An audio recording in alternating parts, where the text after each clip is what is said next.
안녕하세요. 영국어입니다. 지난번 훈민정음 서문을 설명한 영상을 올렸었는데요. 좀 부족한 점이 있어서 내용을 더 보충한 새로운 영상을 다시 만들어 올립니다. 훈민정음 서문을 하기 전에 먼저 훈민정음 언해본에 대해 설명하겠습니다. 세종 때 훈민정음을 반포하면서 훈민정음에 대한 해설서를 만들었는데요. 그 책이 훈민정음 해례본입니다. 한문으로 기록되어 있고 예의, 해례, 정인지서 이렇게 이루어져 있습니다. 훈민정음 언해본은 한문으로 된 훈민정음 해례본에 있는 어제의 서문과 예의 부분을 한글로 번역한 건데요. 세조 5년인 1459년에 간행된 월인석보의 첫머리에 실린 것입니다.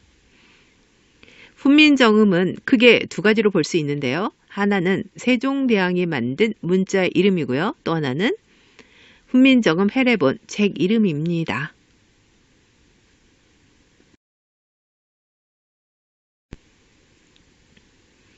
지금부터 세종어제 훈민정음의 본문을 알아보겠습니다. 문법적인 설명이 많아서 조금 어려울 수도 있는데요. 문법적인 내용은 다른 동영상을 보시면 자세하게 설명이 되어 있으니까 그것을 참고하면 좀 더 이해하기 쉬울 것 같습니다. 설명 내용을 친절하게 다 기록하고 싶지만 지면의 한계가 있기 때문에 다 적지 못해요. 그러니까 집중해서 설명을 잘 들어주시기 바랍니다. 그럼 제목부터 읽어볼까요?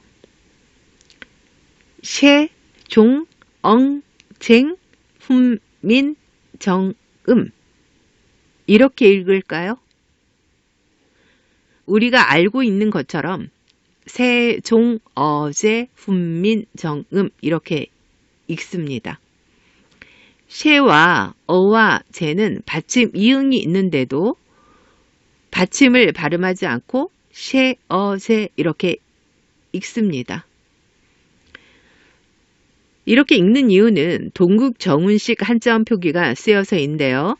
동국정운식 한자음은 중국의 한자 언음에 가깝게 표기하거나 또는 초성, 중성, 종성을 갖추기 위해 받침이 없는 한자는 음가가 없는 이응을 사용해서 표기합니다.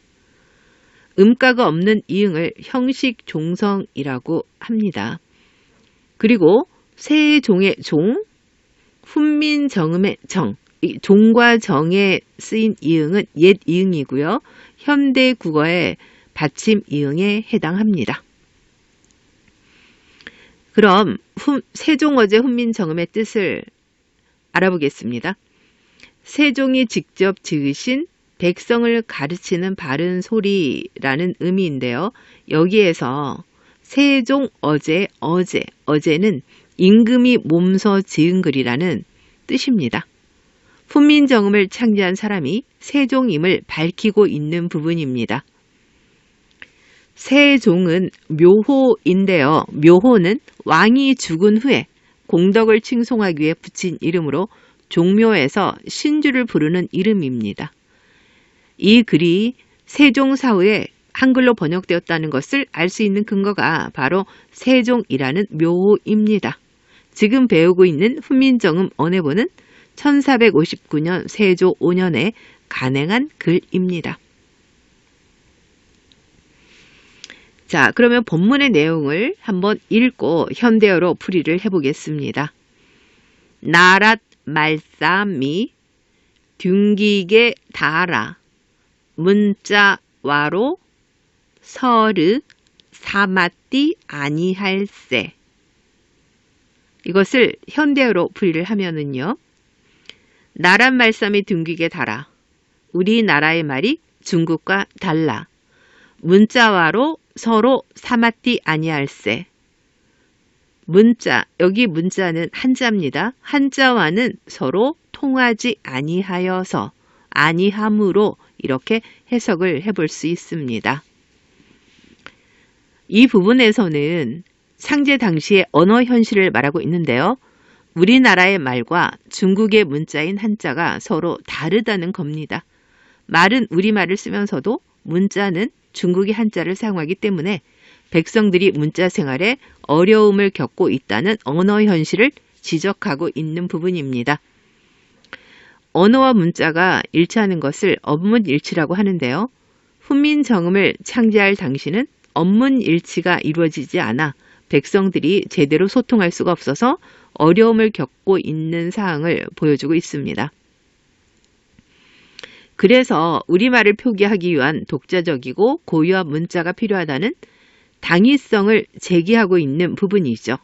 훈민정음을 창제하게 된 근본적인 동기를 보여주는 이 부분이 훈민정음 창제의 정신 중에서 자주 정신이 드러나는 부분입니다. 훈민정음 창제 정신 중에서 자주 정신이 드러납니다.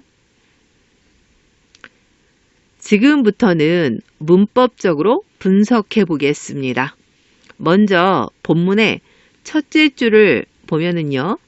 나란 말싸미 둥귀게 달아 문자와로 이 부분을 설명하겠습니다. 먼저 나랏은 히읗 종성체언인 나라 뒤에 관형격 조사 시옷이부터 히읗이 생략되었습니다. 히읗 종성체언 뒤에 자음이 오면 히읗이 생략됩니다. 관형격 조사는 에와 의, 시옷 이렇게 세 가지 종류가 있습니다. 여기서 에는 아래아가 있는 에입니다. 아래아가 있는 에와 의는 유정명사 뒤에 쓰이고 시옷은 무정명사나 또는 높임의 대상 뒤에 쓰입니다. 나라가 무상물이기 때문에 관형격 조사 시옷이 붙었습니다. 말쌈이 말쌈 뒤에 붙은 이는 주격조사인데요. 주격조사는 이, 그리고 모음 이, 제로주격 이렇게 세 가지가 있습니다. 말쌈이 자음으로 즉 받침으로 끝났기 때문에 주격조사 이가 쓰였고요. 여기에서는 말쌈은 높임말이 아니라 말이라는 뜻으로 쓰였습니다. 그리고 이 당시에는 성조를 표시하기 위해 방점이 쓰였는데 나 왼쪽에는 점이 없고 울린 소리로 끝나서 평성이고요. 랏은 시옷인 안 울림 소리로 끝났습니다. 안 울림 소리로 끝나면 입성인데 점이 하나 있으니까 거성의 성질을 담은 입성입니다. 말은 점이 두 개이고 울림 소리로 끝나서 상성인데 현대 국어에서는 상성이 장음 즉 긴 소리로 변했고요. 싸는 점이 없고 울린 소리로 끝맺어서 평성, 미는 점이 하나이고 울림 소리로 끝나서 거성입니다. 이렇게 15세기에는 글자 왼쪽에 방점을 찍어서 성조를 표시했습니다. 다음에 둥귀애를 보겠습니다. 둥귀은 중국이라고 표기하지 않고 둥귀 이렇게 표기를 하고 있죠. 중국의 한자 원음에 가깝게 표기한 동국 정식 한자원 표기 방식입니다.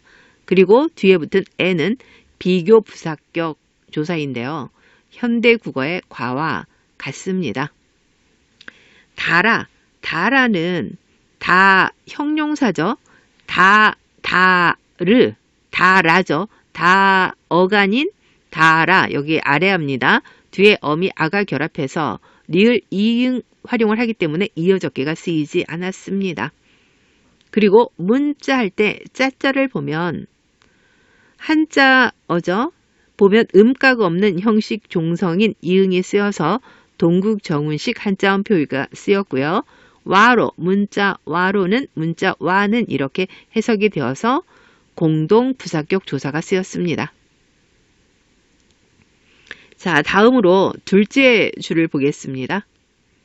서르 사마띠 아니할세. 서르는 음성 모음과 음성 모음이 결합되어서 모음 조화가 쓰였는데요. 한 단어 안에서도 모음 조화가 일어난다는 것을 알 수 있습니다. 사마띠는요. 기본형이 사맞다입니다. 여기에서 맛이 사맞다 할 때 이 맛의 받침은 치읓인데요. 치읓이 대표음인 시옷으로 쓰여서 팔종성법이 쓰이고 있습니다. 팔종성법은 종성, 즉 받침에 기역, 니은, 디귿, 리을, 미음, 비읍, 시옷, 이응 이렇게 8개의 받침만 쓸 수 있다는 겁니다. 사마띠는 치읓 받침 대신에 시옷이 쓰여서 팔종성법이 쓰였습니다.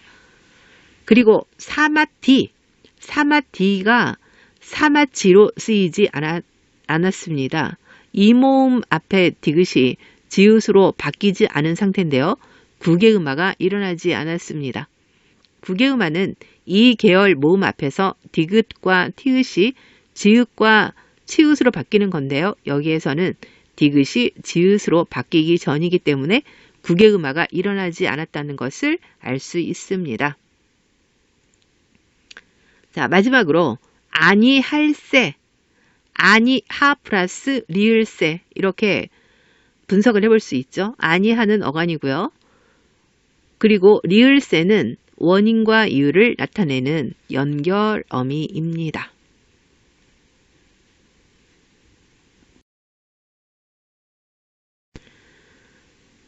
다음을 보겠습니다. 이런 전차로 어린 백성이 니르고저 홀 배이셔도 마참내 제 뜻을 실어 펴디 못할 놈이 하니라.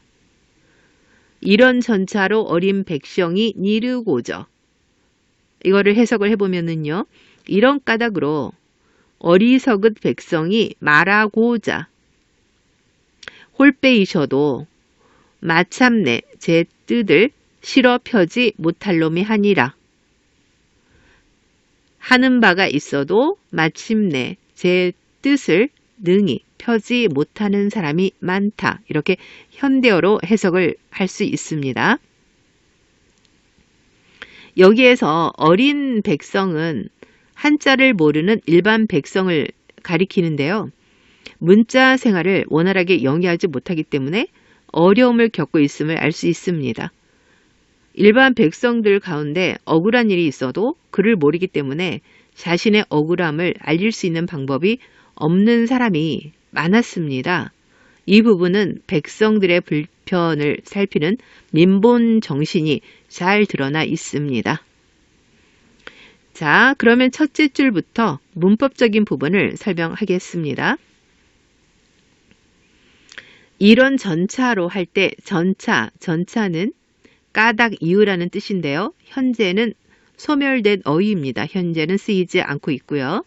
어린 백성이 할 때 어린은 어리석은이라는 의미로 쓰였습니다. 어리다가 현대 국어에서는 나이가 적다라는 뜻으로 쓰이니까 의미가 이동된 단어입니다. 어리석다라는 뜻에서 나이가 적다라는 뜻으로 의미가 이동되었습니다.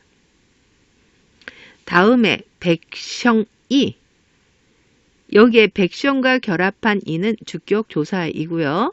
니르고저는 두음 법칙이 쓰이지 않았습니다. 이 계열 모음 앞에서 니은이 탈락되지 않았다는 거죠. 그리고 고저, 이 고저는 의도를 뜻하는 연결어미입니다. 다음으로 둘째 줄을 보세요. 홀배, 여기서 배, 이 배는요. 해석할 때 바가 이렇게 해석이 됩니다. 바 플러스 의존명사인 바 플러스 주격조사 모음 이 이렇게 분석이 될 수 있는데요. 여기에서 모음 이는 주격조사입니다. 모음 아로 끝난 세원 뒤에 주격조사 모음 이가 와서 축약이 되어서 배가 되었습니다. 마참내는 나중에 마침내로 바뀌었는데요. 아리아가 1음절에서는 아, 그리고 2음절에서는 이로 바뀌어 마침내가 되었습니다. 제 뜻을 할 때 이 제는 자기의 이렇게 해석이 될 수 있는데요. 백성을 가리키는 말입니다.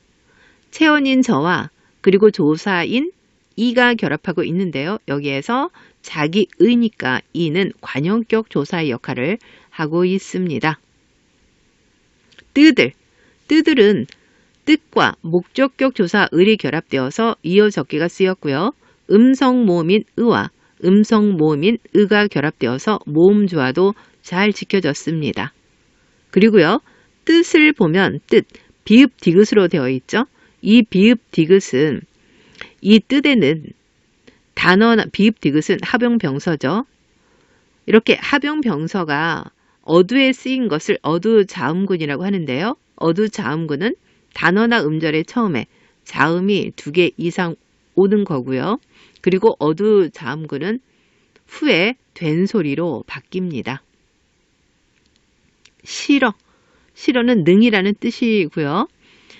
그 다음 단어 펴디. 이 펴디는 펴지가 되지 않은 걸로 보아서 역시 국외음화가 쓰이지 않았고요. 모탈은 7종성일 때는 시옷받침이 쓰이는데 여기에서 시옷받침이 쓰이지 않은 걸로 보아서 7종성 이전의 종성 표기 방식인 8종성법이 쓰였다는 거 알 수 있습니다. 다음 셋째 줄을 보세요. 노미하니라. 노미는 체언놈과 주격조사 이가 결합한 이어적기가 쓰였습니다. 당시에는 이어적기가 보편적으로 쓰였다는 것을 확인할 수 있습니다. 놈은 당시에는 보통 사람이라는 뜻이었지만 지금은 남자를 낮잡아 이르는 말로 바뀌어서 의미가 축소되어서 쓰이는 단어입니다. 한이라, 이 한이라 할 때 하다는 많다, 많을 다의 뜻인데요. 많다라는 뜻을 가진 하다는 현재에는 쓰이지 않습니다. 하다라는 말 대신에 많다라는 단어로 쓰이고 있는 거죠. 현대에 쓰이는 하다는 사람이나 동물, 물체 따위가 행동이나 작용을 이루다 라는 뜻인데요. 아레아가 쓰인 하다는 후에 아레아가 아로 바뀌면서 현재 쓰고 있는 하다가 되었습니다.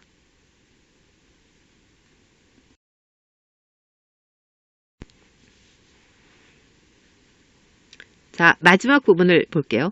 짧은 글인데도 설명할 내용이 너무 많아요. 조금만 힘내서 다음 부분을 보도록 하겠습니다. 내 일을 위하여 어여삐 너겨 새로 28자를 맹가노니 사람마다 해여 수비 니겨 날로 쓰매 편안키 하고저 할 따라미니라. 이걸 해석을 해보면요. 내 일을 위하여, 내가 이것을 위하여 어여삐 너겨, 가엾게 여겨 새로 28자랄 맹가노니, 새로 28글자를 만드니 사람마다 해여 수비 니겨 날로 쓰매, 사람으로 하여금 쉽게 익혀서 날마다 쓰는데 뼈난키 하고자 할 따름이니라. 편하게 하고자 할 따름이다. 이렇게 현대어로 풀이를 할 수가 있는데요. 어여삐 너겨, 이 부분은 백성을 사랑하는 세종의 마음을 단적으로 드러낸 것입니다. 이를 통해서 애민정신이 훈민정음 창제의 바탕이 되었다는 것을 보여주고 있습니다. 훈민정음 창제의 정신인 애민정신과 28자를 만드니, 이 부분에서는 훈민정음 창제의 정신인 창조 정신을 볼 수 있습니다. 그리고 사람들이 쉽게 익혀서 날마다 편하게 쓰도록 한다는 점에서 실용 정신을 알 수 있습니다. 배우기 쉽고 사용하기 쉬운 실용적인 문자를 만들어서 백성들이 편리한 문자 생활을 하도록 훈민정음을 창제하였다는 점을 밝히고 있고요. 이 부분에서 실용성을 중시하는 세종의 태도를 엿볼 수 있습니다. 훈민정음 어제의 서문, 오늘 배운 부분에서는 훈민정음 창제 정신 4가지가 있는데요. 자주정신, 애민정신, 창조정신, 실용정신, 이렇게 4가지가 있습니다.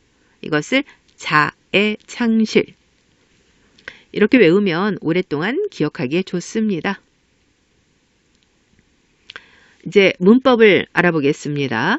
첫째 줄을 보세요. 내 일을 위하여, 위하야, 어여삐 너겨 새로. 여기까지 보면은요. 내는 내가 이렇게 해석을 하잖아요. 대명사 나와 주격 조사인 모음 이가 결합을 하고 있고요. 그리고 위는 동국 정식 한자음 표기가 쓰여서 초성과 중성과 종성을 갖추기 위해서 음가가 없는 형식 종성인 이응이 쓰였습니다. 어여삐는 가엾게, 불쌍하게 이런 뜻인데요. 지금은 예쁘다의 의미로 바뀌어서 의미가 이동된 단어입니다. 아까 어리다라는 단어도 의미가 이동된 단어였고요. 그리고 지금 여기 어여삐 이 단어도 의미가 이동된 단어입니다. 이제 둘째 줄을 보세요.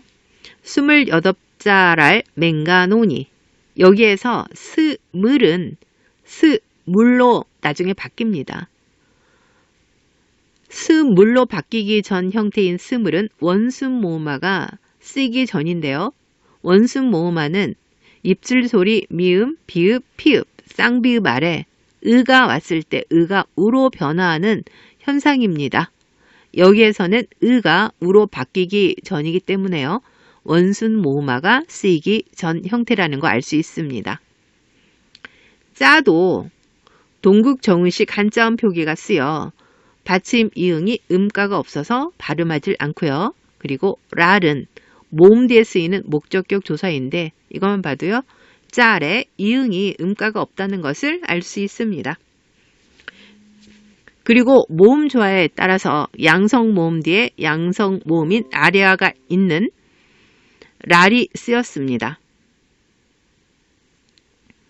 서술어인 맹가노니의 기본형은 맹갈다인데 어간 맹갈 플러스 현재 시제 선 어말어미 나 주어가 1인칭일 때 쓰이는 선 어말어미 오 종속적 연결어미 니로 분석할 수 있습니다. 현대에는 주어가 1인칭일 때 쓰이는 선 어말어미 오가 없습니다. 오가 쓰이지 않는 거죠.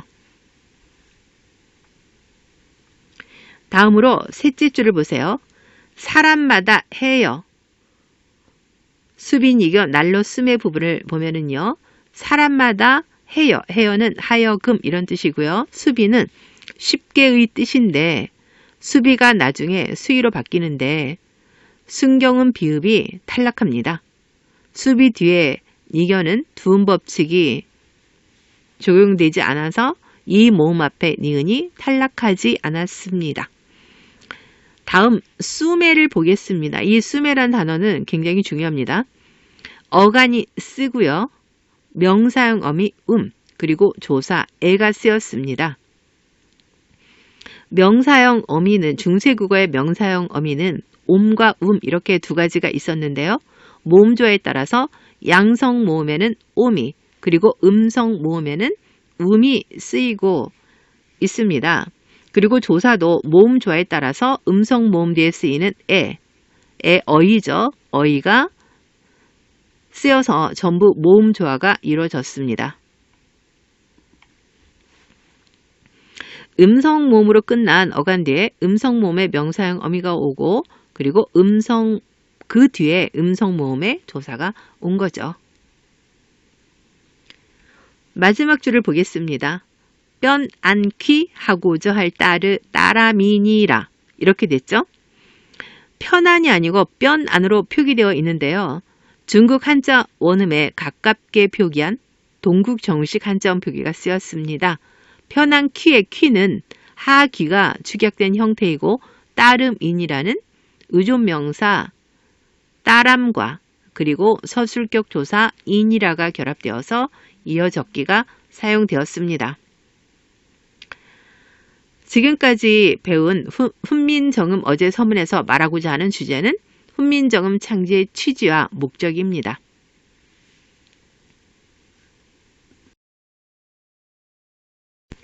지금까지 배운 내용을 바탕으로 세종어제 훈민정음의 특징을 알아보겠습니다. 특징 1번을 보세요. 성조를 표시하는 방점이 쓰였습니다. 예를 보면 나란 말싸미 이렇게 되어 있죠. 나는 평성, 랏은 입성, 말은 상성, 싸는 평성, 미는 거성입니다. 두 번째 특징을 보겠습니다. 이어적기가 보편적이다. 이어적기는 한자로 연철이라고 하죠. 이어적기가 보편적으로 쓰였습니다. 뜨들, 수매를 보면 알 수가 있고요.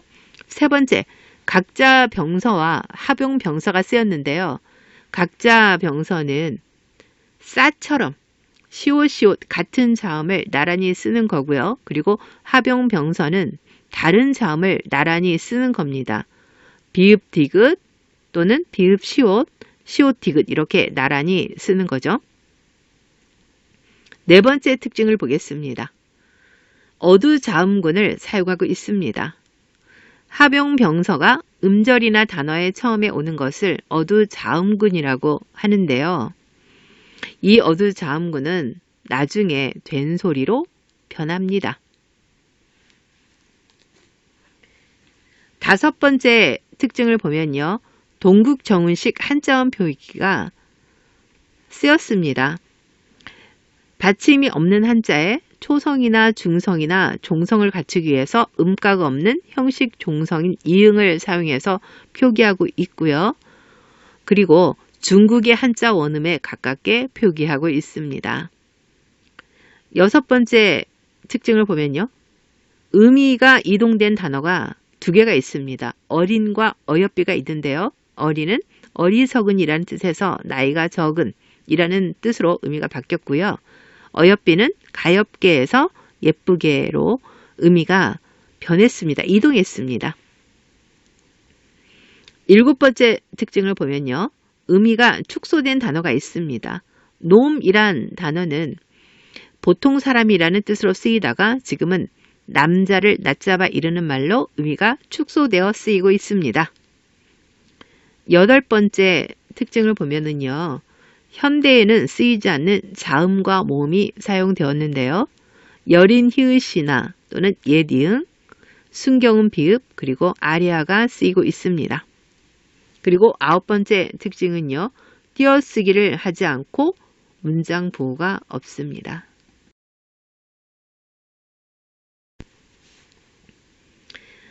다음으로 열 번째 특징을 보겠습니다. 팔종성법이 쓰였는데요. 받침에 원칙적으로 8개의 자음을 사용하는데요. 사마띠에서 이 맛의 받침은 시옷이 아니라 치읓인데요. 치읓은 팔종성 자음에 해당하지 않기 때문에 대표음인 시옷이 쓰였습니다. 다음으로 11번째 특징을 볼까요? 모음 조화가 잘 지켜졌습니다. 서르, 음성 모음인 어 뒤에 음성 모음인 으가 쓰였고요. 수메, 음성 모음 뒤에 음성 모음이 결합되어서 모음 조화가 잘 지켜졌습니다. 이렇게 한 단어 안에서 또는 형태소와 형태소가 결합할 때도 모음 조화가 잘 지켜지고 있습니다. 12번째 특징을 보면요. 주격조사로 이 또는 모음 이를 사용했습니다. 말, 쌈, 이. 자음 뒤에서는 이가 쓰였고요. 배, 바 플러스 이. 모음 뒤에서는 이가 쓰였습니다. 여기에서 이는 이 계열 이외의 모음 뒤에서 쓰이는 거고요. 13번째 명사형어미 옴과 음이 쓰였는데요. 모음 조화에 따라 양성 모음 뒤에는 옴, 음성 모음 뒤에는 음이 쓰였습니다.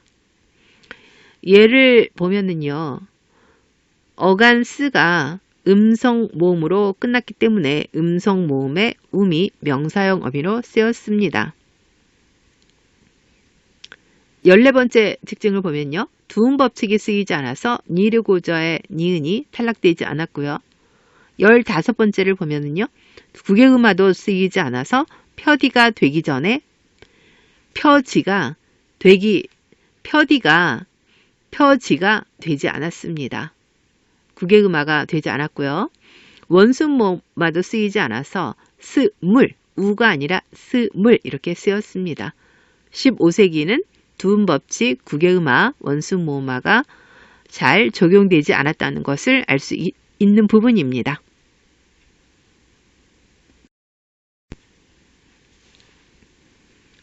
마지막으로 세종어제 훈민정음의 원본 이미지를 보겠습니다.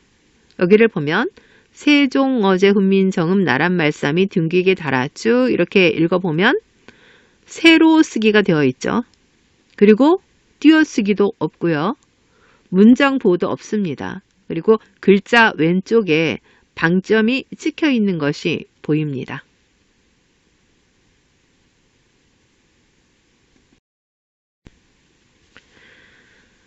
설명이 길어서 힘들었을 것 같은데요. 공부하느라고 고생 많이 하셨고요. 잘 이해되지 않는 부분이 있다면 반복해서 들어서 완전히 자신의 것으로 만들어 두시기 바랍니다. 고맙습니다.